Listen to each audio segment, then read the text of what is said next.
For a man of height 6 feet. ఒక man ఉన్నారు, let there height be 6 feet. Angle of elevation of the top of the tree is 45. అంటే ఇక్కడ మ్యాన్తో పాటు we also have a tree. So let suppose this is the man and ఒక tree ఉంది.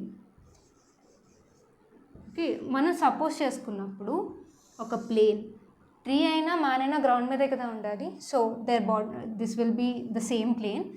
So ఇక్కడ మనం angle of elevation consider చేసామంటే that will be at the eye level.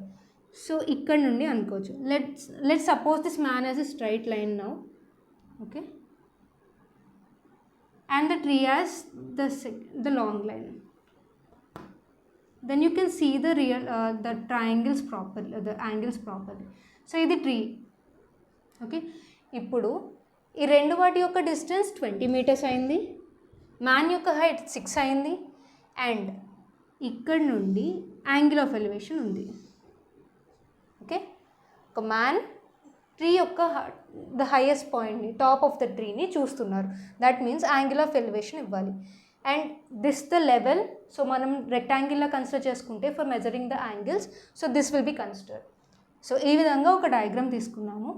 See in the rectangle the length of the sides will be same, the breadth is same. So 20, ఇక్కడ 20, ఇక్కడ breadth 6 అయింది. So this will be 6'2". ఇక్కడ angle ఇచ్చారా, 45 degrees ఇచ్చారు. ఇప్పుడు మనం ఈ value find చేయాలి. The sum of this 6 + x will be the height of the tree. Okay, so మొత్తం వాల్యూస్ అన్నీ అర్థమయ్యాయి కదా, ఎలా ఏది సబ్స్టిట్యూట్ చేసుకున్నామని. Now C, if the angle is 45 degrees and మనకి ఆపోజిట్ సైడ్ ఫైండ్ చేయాలి అండ్ ద ఎడ్జసెంట్ సైడ్ ఇచ్చారు, then which angle can we use? tan theta. So tan 45 degrees వచ్చింది అనుకోండి, ఇట్స్ బేసికలీ రెండు ఈక్వల్ అని, బికాస్ tan 45 = 1. సో ఇక్కడ 20 అయితే ఇది కూడా 20 అవుతుంది, బికాస్ ఇక్కడ ఉన్నది 45 అండ్ ఇది opposite side and adjacent side, and మనం కన్సిడర్ చేసిన angle tan or cot consider చేసుకున్నా కూడా ఇక్కడ వాల్యూ రెండు సేమ్ అవుతాయి. సో దిస్ x = 20 అయింది. So we said h = x + 6 అని. That means 20 + 6 nothing but 26.